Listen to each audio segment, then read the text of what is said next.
Welcome to the Channelchek Takeaway series. This program is provided for informational purposes only, and none of its content should be interpreted as a recommendation or solicitation to buy or sell securities.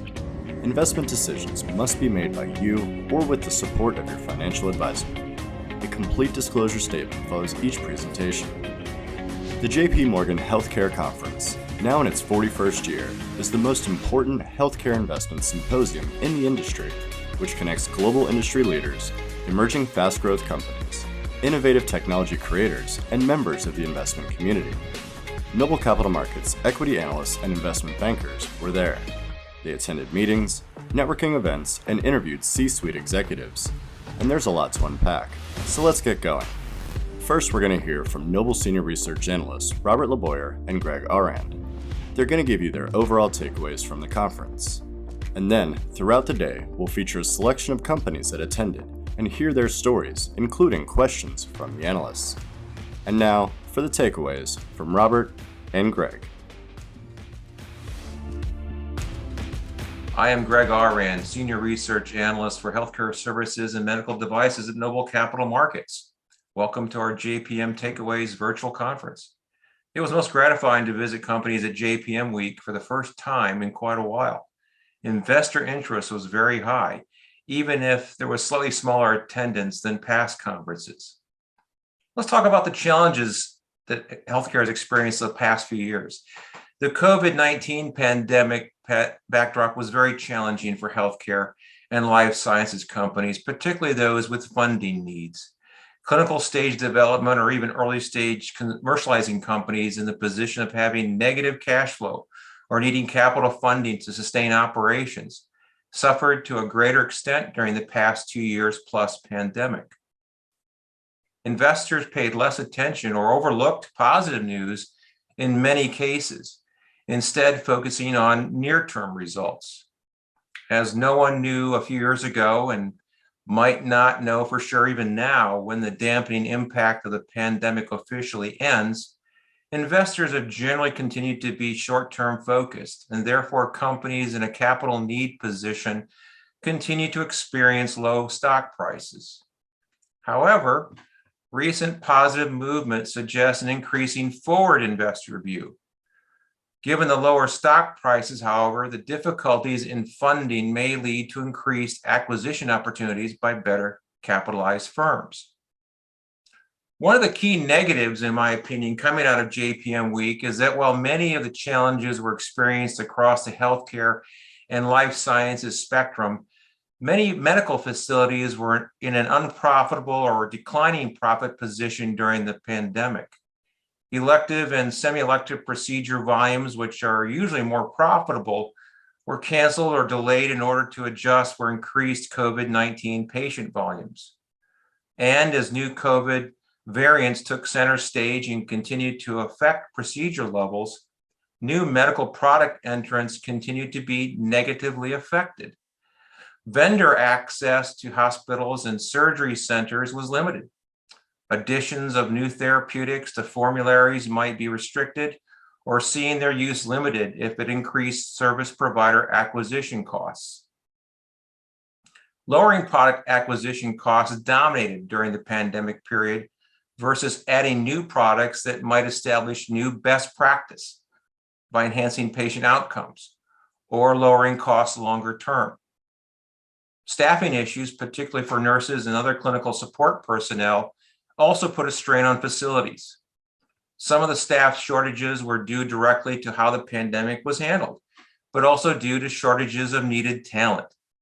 Inability to staff adequately limited patient volumes. In fact, patient admissions were flat or even declined. And in some cases, labor needs that were critical increased facility costs as they had to pay higher premiums for temporary labor.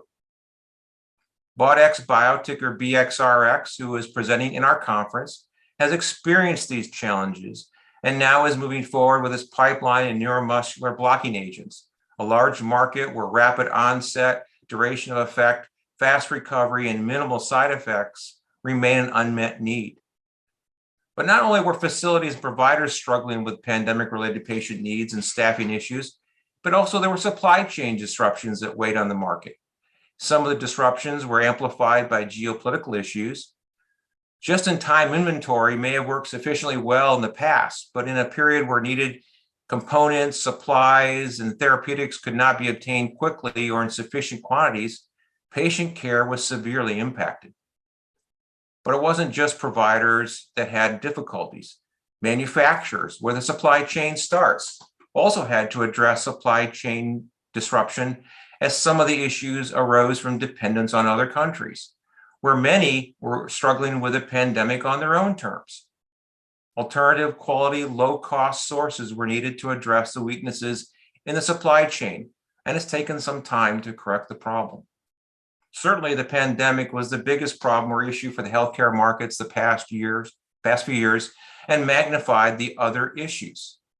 Only more recently have we seen improvement, but we are seeing some improvement. Recent results of facilities have suggested an increase in admissions and revenues per admission, but still some time might be needed to fully recover. Increased capital investment, hospital bed expansion have all been improving. These are positive metrics. Hospitals post-pandemic are looking to increase revenues by fixing their staffing issues, increase the volume of more profitable elective procedures, and increase prices where possible. Supply issues have improved, but in many instances, therapeutics and products still remain in short supply. That said, vulnerabilities in the supply chain continue to be addressed to ensure sufficient supplies exist locally or nationally. Given the slowly improving patient care environment, we expect an improving backdrop in commercializing therapies and products, allowing new science-based and technology-based therapies and products to challenge the more traditional and lower acquisition cost therapies and products. However, when talking about increasing prices, this will ultimately lead to higher inflation-related costs. Typically, healthcare costs rise faster than general consumer costs given the demand and aging demographic. However, during the economy's inflationary phase this past year or so, healthcare prices and spending actually increased at a lower rate than the CPI, especially when compared to CPI components like energy and food.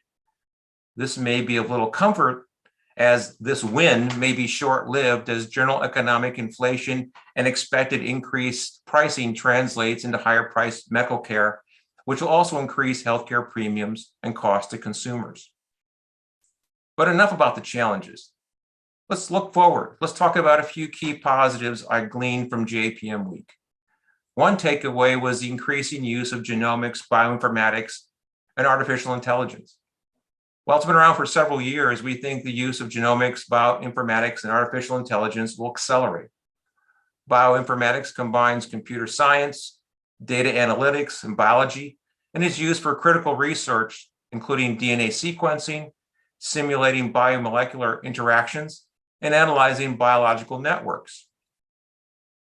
In the context of bioinformatics, AI can be used to help further clinical research and analysis that can result in the design of new drugs and vaccines and improve the diagnosis of diseases. As an overlay to bioinformatics, AI finds the complex associations between various data points, and we therefore think use will continue to expand. One simple example of how AI can be used in conjunction with bioinformatics is wearable technology, or a watch. The real-time data that wearable tech can gather over a period of time can help track trends and identify signs of potentially fatal health issues, such as heart disease. And it can do so much quicker and in many cases more accurately than static tests conducted in a lab or a doctor's office. Among our conference presenters, users of genomics and bioinformatics include Volition RX, ticker VNRX. They use genomics and bioinformatics to develop their diagnostic blood tests. And Opgen, ticker OPGN. They utilize genomics and bioinformatics to develop molecular diagnostic solutions and services.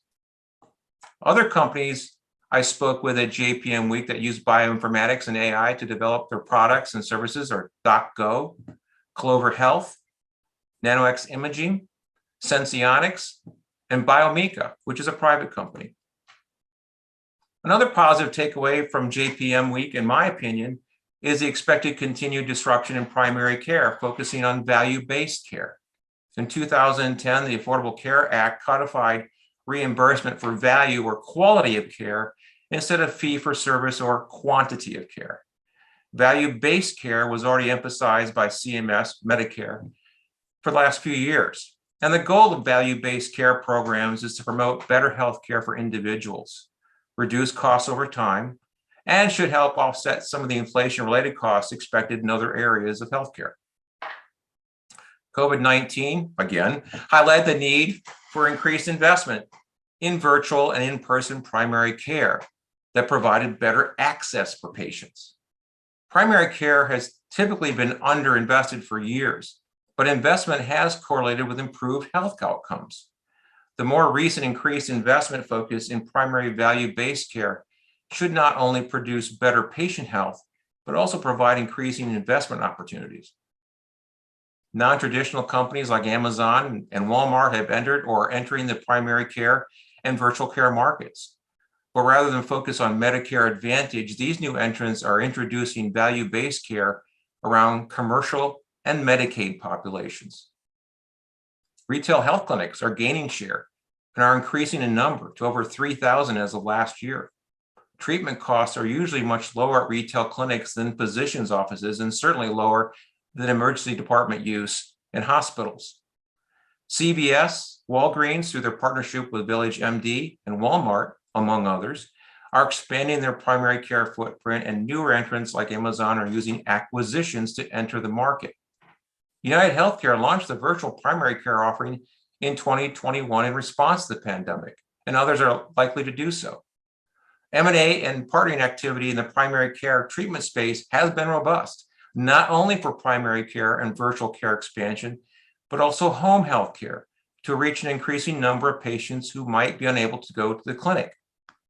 DocGo, ticker DCGO, a mobile health services company, is partnering with leading home-based primary care groups like Visiting Physician Services in New Jersey. Among other acquisitions in the space the past 2 years, in 2022, CVS acquired Signify Health, a leading home health care provider. The partnering and M&A activity will continue to consolidate the market as companies expand their footprint, leveraging their opportunities to reach more patients and increase patient compliance. Using all the digital technology weapons in primary preventative care can result in healthier patients by treating the patient totality versus just a single health problem or health issue like a broken leg. Coming out of JPM week, then, we think sentiment has become much more positive. And all in all, while there have been substantial headwinds and challenges in the healthcare markets, we expect 2023 and beyond to reflect the visibility of improving fundamentals and opportunities. I invite you to listen to the companies speak and consider the positives for each company. Thank you for attending our virtual Takeaways conference. Thank you for your attention, and have a great day. I'm Robert LeBoyer, Senior Biotechnology Analyst at Noble Capital. About 40 years ago, a conference for small biotechnology companies began during the first week in January. This has grown to become known as J.P.Morgan Week in San Francisco, with several conferences going on simultaneously within a few blocks of each other. This has attracted large and small biotechnology companies in multiple areas of the entire healthcare industry. The meeting brings together companies and investors with conference presentations and private meetings. The keynote speakers include industry leaders with panel discussions to give different perspectives on the state of the industry, regulation, and market insight from different people within the industry and different disciplines to get a better understanding of the investment, the regulatory environment, and how things have been changing over the last year. We attended the conference to speak with companies, hear the interpretations of developments affecting the industry, and to find new investment opportunities. There are several points about the pharmaceutical and drug development industry that we feel will be important in 2023. To begin with, the biotechnology industry is experiencing one of the longest declines possibly in its history since biotechnology companies started trading in the public markets. During the past year and a half, 2 years, we've seen valuations declining based on things affecting the overall markets, growth stocks or new technology stocks in general, including the predictions of recession, inflation, higher interest rates, and overall slowdowns in healthcare spending or pressure on drug prices. In addition, the biotechnology industry itself has had success and gotten a lot of attention from the success of the messenger RNA technologies in the COVID vaccines as a positive, which has helped the industry in 2020 and 21. However, COVID has had an obvious negative impact on everything, including the biotechnology industry, as some of the clinical trials were still able to continue, but fewer office visits and slowdown in patient visits and enrollment affected some of the timeframes and pushed development out longer than investors had expected, lowering present value of the drugs that were in development. One of the other things about the COVID pandemic is that even though we seem to be past the worst of it, new variants continue to emerge. And while the new variants seem to have less deadly symptoms and we seem to be past the worst part of the pandemic, these new variants have unknown mutations and will continue to have unknown amount of impact on the progression of the virus.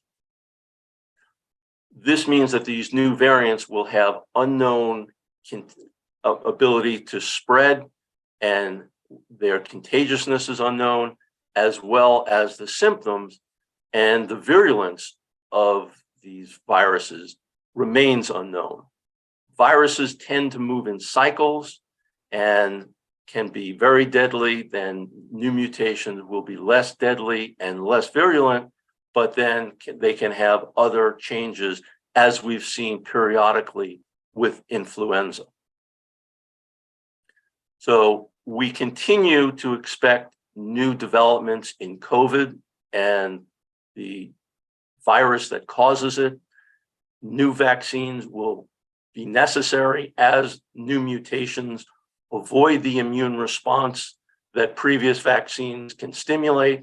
So while we are past the worst of this, we don't think it's over, and we do continue to believe that new vaccines will be necessary with either new actions or broader actions that are effective against current and future variants.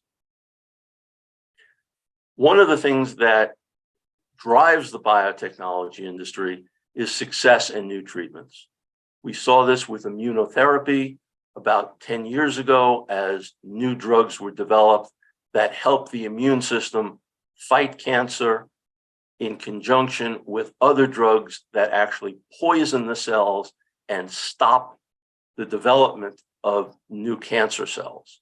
These things have changed the way cancer is treated, and many new drugs are in development to improve the immune response and get the current drugs to be more efficacious, longer duration of action, and better response rates. One of the points about the checkpoint inhibitors, which have revolutionized the treatment of cancer, is while they can be very effective, the response rate in the tumor types varies widely and is generally less than a third, as well as the duration of action, which can use improvement. We have several companies under coverage that are active in this field. One of the black clouds on the horizon for the drug development and biotechnology industry is the Inflation Reduction Act. And while this has implications for current drugs, it also has implications for new drugs that will be on the market after 9 years for pharmaceuticals or 13 years for biologic. The Inflation Reduction Act requires price negotiations for drugs that have been on the market for 9 years for pharmaceuticals and 13 years for biologics. What this does is that it limits the pricing and the flexibility that companies can charge after these periods of time. This is negative for the industry because many drugs are introduced after one indication that is the most likely one to get statistical evidence of efficacy, and then additional indications after trials showed that it's effective as a first line or in different tumor types. For example, Herceptin was first approved as a therapy for breast cancer in patients who had failed other treatments. And then additional trials allowed it to move up in the treatment regimen so that it became first line. And these label expansions under the Inflation Reduction Act would necessitate additional price negotiations. Another thing is Keytruda, the checkpoint inhibitor, which was first approved in one indication and then expanded to 16 more, so that now this is a broadly used drug in many indications rather than just the one that it had been approved in. And these new indications would actually penalize the company that develops it by requiring price reductions. While the Inflation Reduction Act is still in development and won't have effects for several years, this is something that does weigh in the mind of the drug development companies, because if prices are declining after a period of time, then the net present value of the drug and its sales declines as well, making the investment and the risk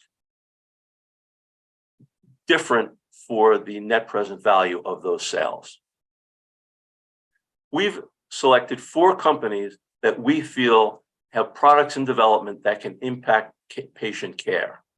The first company is PDS Biotech.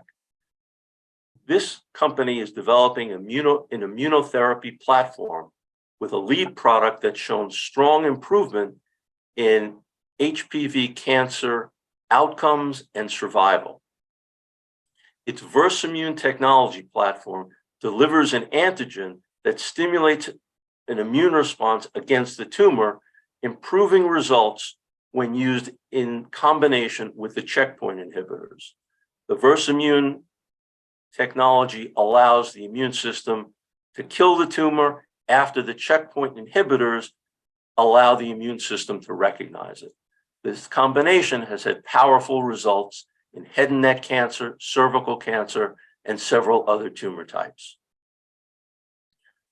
PDS-0101 is now on the verge of starting a phase 3 trial in the first of its indications for HPV positive cancer. We're also going to be speaking with the CEO of Onconova, a company developing a lead product that stops signals that stimulate the growth of cancer cells. This uses a mechanism of action inside the cell that transmits the signal to the nucleus to start the proliferation cycle.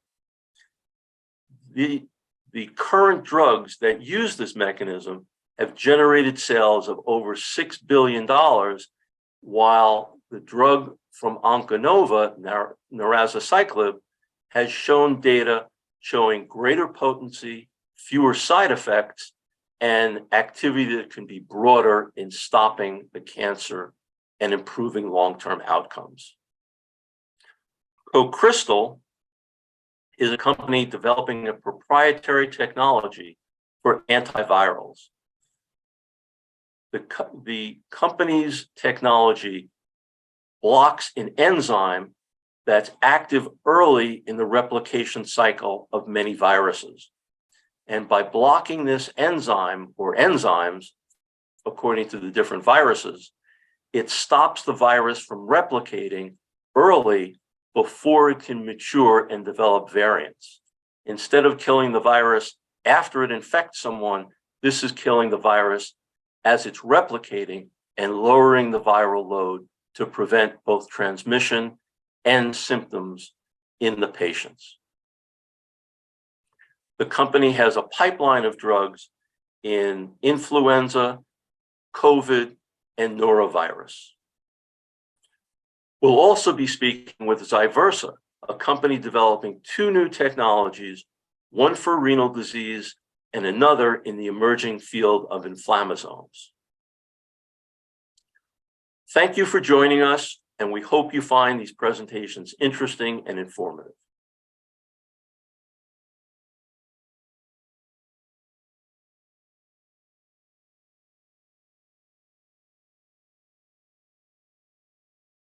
With more than 6,000 small and micro-cap companies listed, if you're looking for the next Apple, then Channelchek truly is your trade. It's an investor community where you can access independent Wall Street research, advanced market data, balanced news, corporate videos, and podcasts. You can even register to attend in-person Meet the Management Series lunches and to be part of the preeminent annual Small and Micro-Cap Investor Conference, NobleCon. And here's the best news. Since Channelchek is sponsored by the featured companies, premium membership requires no investment. It's absolutely free. So check it out. Log in today. Find out why Channelchek is North America's leading source of research on the companies that just may change the world.